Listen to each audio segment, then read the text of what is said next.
সোমবার রাতে সোনামুড়া থেকে প্যাসেঞ্জার সাজে টমটম ছিনতাইয়ের ঘটনায় গ্রেপ্তার বিল্লাল হোসেন নামের এক যুবক। তার বাড়ি সোনামুড়া রবীন্দ্রনগর গ্রামের মাইসানি মুড়া এলাকায়। উল্লেখ্য, গত সোমবার সোনামুড়া থেকে কাঠালিয়া যাওয়ার নামে প্যাসেঞ্জার সাজে টমটম ছিনতাই করে প্রাণে মারার চেষ্টা চালককে। ঘটনা সোমবার রাতে সোনামুড়া থানাধীন শুভাপুর গ্রাম পঞ্চায়েতের অন্তর্গত মেখলিপাড়া রাবার বাগান এলাকায়। ঘটনার বিবরণ জানিয়ে সেই দিন রাতেই মামলা করা হয় সোনামুড়া থানায়। পরবর্তী সময়ে সোনামুড়া থানায় বিষয়টি জানিয়ে মামলা লিপিবদ্ধ করে সাগরের পরিবার। বুধবার সোনামুড়া থানার পুলিশ বিল্লাল হোসেন পিতা মালেক মিয়া এই যুবককে গ্রেপ্তার করে। পুলিশ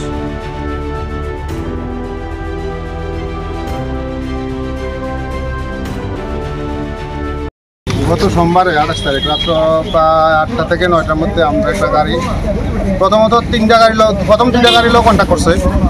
কন্ট্যাক্ট করানোর পরে ওই দুটোর সাথে মনে করেন যে ভাড়ায় বা ইয়েতে পৌঁছে না। তো একটা সাধারণ একটা শ্রমিক আমার একদম মানে অল্প বয়স্ক, এই ছেলেটা অল্প বয়স্ক একটা ছেলে, ঠিক আছে। এই ছেলেটা তো বুঝছে না, তো রিজার্ভ কইছে দনপুর যাইব। দনপুর নিছে, দনপুর নেওয়ার পরে আপনার কইতেছে নাইসিনিমুড়া একজন আছে, নাইসিনিমুড়া তো লইবে একজন, এরকম করে সেটা লইছে।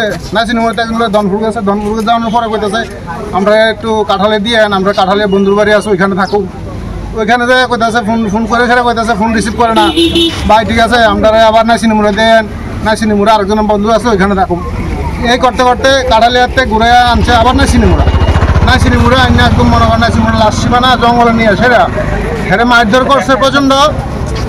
দেখেন এখনো চোখের মধ্যে টাকা পয়সা যা আসছিল, ড্রাইভিং লাইসেন্স, মোবাইলটা সব চিন্তা করে নিয়ে গেছে, ঠিক আছে। এই দেন মার তারপরে আমরা যে আমরা বিগত মানে গত প্রথম যে দুজন ড্রাইভারের লোকে কথা কইছিল এই লোকটির দ্বারা আমরা তাদের চিহ্নিত করছি।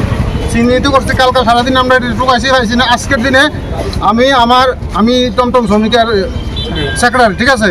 আমি আমার প্রত্যেকটা শ্রমিককে নিয়ে তার বাড়িতে যাই, তারা আনি এবং থানা পুলিশ সহকারে নিয়ে যাই। আমরা একা যাই না, আইন আমাদের হাতে নিছি না।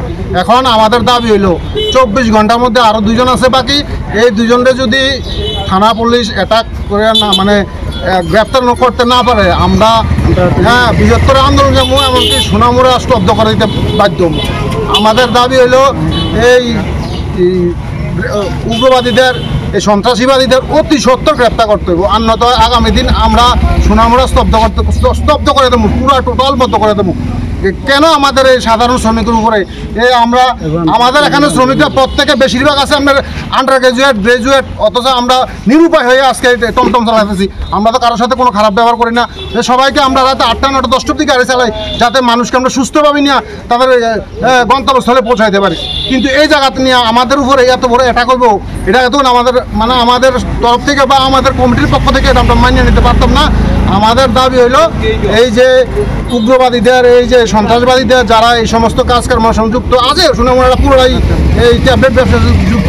এবং আমরা এখন যে তার ধরে আনছি, তার বাড়ি থেকে ট্যাবলেট সহকারে আমরা পাবলিক এবং পুলিশ সহ ট্যাবলেট সহকারে এক ডিব্বা ট্যাবলেট, যারা কি বাবা ট্যাবলেট সহ তার ধরে আনছি, পুলিশ সহ আমাদের সাথে ভিডিও ফুটেজ সব আছে। এখন আমাদের দাবি হইল